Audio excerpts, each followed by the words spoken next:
అలానే మిసెస్రావు ఇరాన్ మీద mega bomb వేసేసాడు అమెరికా అధ్యక్షుడు ట్రంప్. దీంతో అక్కడ అల్లకొల్లమైనటువంటి పరిస్థితి నెలకొంది. ఫలితంగా అమెరికాలోనే రిపబ్లికన్స్ ట్రంప్ మీద తిరగబడుతూ ఉన్నారు. ఆయన నాయకత్వాన్ని వ్యతిరేకిస్తూ ఉన్నారు. ఇటీవల కాలంలో ఆయన గ్రాఫ్ పడిపోతూ ఉంది. గతంలో ఏ అమెరికా అధ్యక్షుడికి ఇంత షార్ట్ టర్మ్లో గ్రాఫ్ పడిపోలేదు. సర్వే ఫలితాల్లో ట్రంప్కి అత్యధిక తక్కువ అనుకూలంగా వస్తూ ఉంది రిజల్ట్. ఈ క్రమంలో ట్రంప్ని మార్చేసేయాలి, ట్రంప్ని మార్చే అవకాశం ఉంది అనేటువంటి ఒక చర్చ అంతర్జాతీయంగా వినిపిస్తూ ఉంది. అమెరికాలో ఉండేటువంటి కార్పొరేట్ కంపెనీల్లో కూడా అదే ఒపీనియన్ ఉంది. అమెరికాలో ఉండేటువంటి ప్రజల్లో అదే ఒపీనియన్ ఉంది. ప్రపంచ దేశాల్లో కూడా అదే ఒపీనియన్ ఉంది. ట్రంప్ అమెరికా అధ్యక్షుడు అయిన తర్వాత ఒక అమెరికానే కాదు, దేశమే ఒక అల్లకొల్లమైనటువంటి పరిస్థితుల్లోకి వెళ్ళిపోయింది. ఒకవైపు రష్యా ఉక్రెయిన్ యుద్ధం జరుగుతుంది, అది తీవ్రస్థాయిలో జరుగుతుంది. తాజాగా రష్యా పవర్ఫుల్ బాంబ్స్ని ఉక్రెయిన్ మీద వేసేసింది. దాంతో అక్కడ పెద్ద ఎత్తున ప్రజలు చనిపోయారు అనేది ఇప్పుడు అమెరికా అధ్యక్షుడు చెప్తూ ఉన్నారు. దానికి కారణం ఏంటి? నాటోలో ఉక్రెయిన్ చేర్చుకున్నారు. యూరోపియన్ కంట్రీస్ అన్ని కూడా ఉక్రెయిన్కి సపోర్ట్ చేస్తూ ఉన్నాయి. దాంతో ఉక్రెయిన్ యుద్ధానికి ముందుకు వెళ్తూ ఉంది, రాజీకి రావట్లేదు, యుద్ధానికి సై అంటూ ఉంది. అక్కడ యుద్ధం జరుగుతూ ఉన్నటువంటి క్రమంలో రష్యా మీద ఆంక్షలు పెట్టారు ట్రంప్. మరోవైపు ఇరాన్ మీద ఆంక్షలు పెట్టారు. ఇరాన్లో ఉండేటువంటి ప్రజలు అక్కడ ఉండేటువంటి ప్రభుత్వం మీద తిరగబడుతూ ఉన్నారు. ఇరాన్ అధినేత ఖమేనీ మీద వ్యతిరేకిస్తూ ఉన్నారు. దాంతో అక్కడ ఉండేటువంటి మిలిటరీ ప్రజలను అణచివేసేటువంటి విధంగా చర్యలు చేపడుతుంది. ఆ క్రమంలో దాదాపుగా 2000 మందికి పైగా ప్రజలు చనిపోయారు. ఇది అఫీషియల్గా ఇరాన్ ప్రభుత్వమే అనౌన్స్ చేసింది. అక్కడ ఇంటర్నెట్ అంతా బంద్ చేశారు. ఎలన్ మస్క్కు సంబంధించిన స్టార్ లింక్ని డీలింక్ చేసేసారు. అక్కడ ఏం జరుగుతుందో బయట ప్రపంచానికి తెలియకుండా ఇరాన్ చేసేసింది. ఇది ఏమాత్రం నచ్చనటువంటి అమెరికా అధ్యక్షుడు ఇరాన్ సంగతి చూస్తానని చెప్పి అంటున్నారు. ఇరాన్ మీద సైనిక చర్యకైనా కానీ సై అంటూ ఉన్నాడు అమెరికా అధ్యక్షుడు ట్రంప్. ఒకవైపు గ్రీన్లాండ్ దాన్ని ఇవ్వకపోతే కనుక గ్రీన్లాండ్ని స్వచ్ఛందంగా డెన్మార్క్ దాని మీద సైనిక చర్య చేపడతామని చెప్పి గ్రీన్లాండ్ మీద చెప్తూ ఉన్నారు. ఈవెన్ అమెరికా ఉపాధ్యక్షుడు జేడీ వాన్స్ కూడా అదే చెప్తూ ఉన్నారు. సో ఒకవైపు నుంచి ఆక్రమించుకుంటూ వస్తూ అమెరికా ఇప్పుడు ఇరాన్ మీద కాన్సన్ట్రేషన్, ఇరాన్ మీద సైనిక చర్యకైనా దిగుతానని చెప్పి చెప్తూ ఉన్నారు. ఈ కారణం చేత భారతదేశం మీద ఎలాంటి ఎఫెక్ట్ పడుతుంది? వాస్తవంగా ఇరాన్ నుంచి ఆయిల్ని మనం దిగుమతి చేసుకుంటున్నాం, కాకపోతే స్వల్పంగా దిగుమతి చేసుకుంటున్నాం. అత్యధికంగా ఆయిల్ని దిగుమతి చేసుకుంటున్నటువంటి కంట్రీ ఏదైనా ఉందంటే ఇరాన్ నుంచి చైనా మీద ఎక్కువగా ఎఫెక్ట్ పడబోతుంది. భారతదేశం మీద స్వల్పంగానే ఎఫెక్ట్ ఉండే అవకాశం ఉంది. కాకపోతే యూరోపియన్ కంట్రీస్ ఇప్పుడు ఇరాన్ మీద యుద్ధం చేయడానికి కూడా రెడీ అవుతూ ఉన్నాయి. ఇది ప్రపంచ యుద్ధానికి దారితీసేటువంటి పరిస్థితి. కేవలం అమెరికా అధ్యక్షుడు ట్రంప్ తీసుకుంటున్నటువంటి విధానపరమైనటువంటి నిర్ణయాలు, అంతర్జాతీయ దౌత్యపరమైనటువంటి నిర్ణయాల కారణంగానే ప్రపంచం మొత్తం కూడా అల్లకొల్లోలం అయిపోతుంది, అలజడి రేకెత్తుంది. యూరోపియన్ కంట్రీస్ అలానే ఉన్నాయి. అమెరికాకి మద్దతు ఇచ్చేటువంటి మిత్ర దేశాల పరిస్థితి అలానే ఉంది. అమెరికాని వ్యతిరేకించేటువంటి దేశాల పరిస్థితి అలానే ఉంది. ఏ దేశం కూడా స్థిరంగా లేకుండా అమెరికా చేస్తుంది. దానికి కారణం ఏంటంటే కొన్ని లక్షల ట్రిలియన్ డాలర్ల అప్పు ఉంది అమెరికా.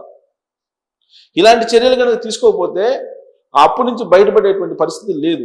ఇవాళకి కూడా అంతర్జాతీయంగా డాలర్తో కూడినటువంటి వాణిజ్యం జరుగుతుంది కాబట్టి అమెరికా అగ్రరాజ్యంగా నిలబడుతుంది. దాని డామినేషన్ అంతా కూడా మాయలపాకి ప్రాణం చిలకలో ఉన్నట్టు డాలర్లోనే ఉంది. ఈ డాలరేతర వాణిజ్యాన్ని రష్యా, చైనా, ఇండియా, బ్రెజిల్ ఇవన్నీ జరుగుతూ ఉన్నాయి. వీటికి సహకరించినటువంటి దేశాల మీద ఆంక్షలు పెడతానని చెప్పి చెప్తూ ఉన్నాడు ట్రంప్. అసలు బ్రిక్స్ నుంచి విడిపోండి అని చెప్తున్నారు. బ్రిక్స్ నుంచి దేశాలు విడిపోండి, బ్రిక్స్లో ఉన్నటువంటి దేశాల మీద మేము ఆంక్షలు పెడతామని చెప్పి చెప్తూ ఉన్నారు. ఆయన ఉడతూపులకి బ్రిక్స్ దేశాలు అయితే విడిపోలేదు, కానీ డాలరేతర వాణిజ్యం మాత్రం చేస్తూ ఉన్నాయి. ఇది రాబోయేటువంటి రోజుల్లో అమెరికాకి ఒక పెద్ద థ్రెట్ కాబోతుంది. అందుకే ఏదో ఒక రకంగా ఇండియాని ఇబ్బంది పెట్టాలి, చైనాని ఇబ్బంది పెట్టాలి, రష్యా ఆధిపత్యాన్ని లేకుండా చేయాలి, అమెరికా చుట్టుపక్కల ఉన్నటువంటి మిత్ర దేశాల్లో ఆయిల్ని సొంతం చేసుకోవాలి, ఆయా దేశాల్లో ఉండేటువంటి విలువైనటువంటి ఖనిజాలను సొంతం చేసుకోవాలి అనేటువంటి ఉద్దేశంతో ట్రంప్ ఇప్పుడు ముందడుగు వేస్తున్నారు.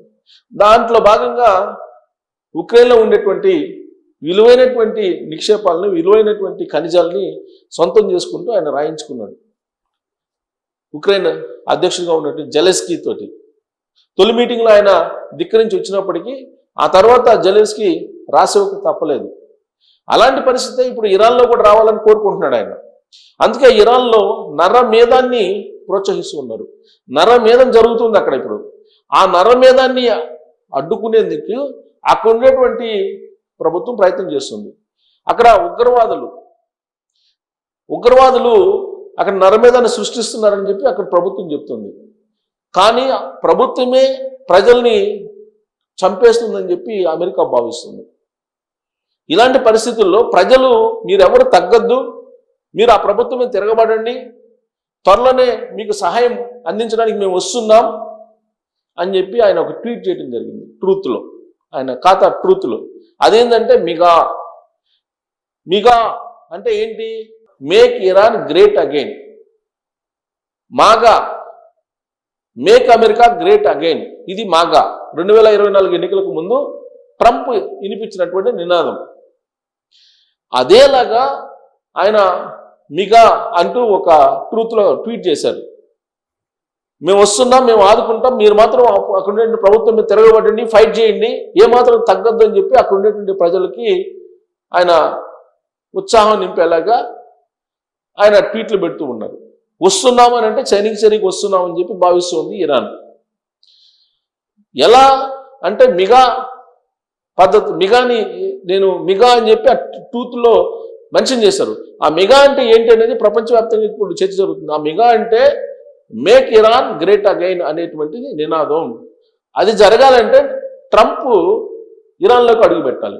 ఏ విధంగా అయితే వెనిజువేలాలో జరిగిందో, అక్కడ ఉన్నటువంటి ప్రెసిడెంట్ని కిడ్నాప్ చేసి తీసుకెళ్లి న్యూయార్క్ జైల్లో పెట్టారో, అదే తరహాలో ఇరాన్లో కూడా చేయాలి అనేది ఆయన ఆలోచన. ఆయన ట్వీట్ యొక్క ఆలోచన కూడా, ఆయన ట్వీట్ యొక్క ఆంతర్యం కూడా అదే అనేది అంతర్జాతీయంగా ఉన్న దౌత్యవేత్తలు భావిస్తూ ఉన్నారు. వెనిజులా అధ్యక్షుడు ఆయన ఇప్పుడు జైల్లో ఉన్నారు. వెనిజులాకి అధ్యక్షుడు నేనే అని చెప్పి ప్రకటించుకున్నారు. ఎవరు? అమెరికా అధ్యక్షుడు ట్రంప్. నేనే పర్యవేక్షిస్తాను, నేనే అధ్యక్షుడిని వెనిజులాకి అని చెప్పి ఆయన అనౌన్స్ చేసేసుకున్నారు. అక్కడ ఆల్రెడీ ఒక అధ్యక్షురాలను పెట్టారు, కానీ ఆవిడ నామ మాత్రమే నేనే అధ్యక్షుడిని అని చెప్పి ప్రకటించుకున్నారు. సేమ్ వెనిజులాలో ఏ విధంగా చేశారో ఇరాన్లో కూడా అదే చెయ్యాలి అనేటువంటి ఒక ఆలోచనతో ఆయన ట్వీట్ పెట్టారు. ఇప్పుడు అది ప్రపంచవ్యాప్తంగా గందరగోళం లేపుతుంది. ఇప్పుడు చైనా ఇరాన్ మీదకి ఎలా వస్తుందో చూస్తానని చెప్పి అమెరికాని హెచ్చరిస్తూ ఉంది. అలాగే రష్యా కూడా ఇరాన్కి సపోర్ట్ ఉంది. ఇలాంటి పరిస్థితుల్లో అమెరికా అధ్యక్షుడు ట్రంప్ అవసరమా, ఆ పదవిలో ఆయన కొనసాగాల్సిన అవసరం ఉందా అనేటువంటి చర్చ అమెరికాలోనే జరుగుతుంది. అందుకే ఆయన్ని బర్తరఫ్ చేయాలను, లేదంటే ఆయన్ని దించేయాలని అనే డిమాండ్స్ వస్తూ ఉన్నాయి. మిడ్ టర్మ్ ఎలక్షన్స్ నవంబర్లో ఉన్నాయి. ఈ ఎలక్షన్స్ లోపలే అక్కడ అమెరికా అధ్యక్షుడు ట్రంప్ని దించేయాలి, లేదంటే అన్ని దేశాలతోటి ఇండియాతో సహా శత్రుత్వాన్ని పెంచుతున్నారు ట్రంప్ అనేటువంటి ఒపీనియన్ అక్కడ ఉన్నటువంటి ప్రజల్లో ఉంది.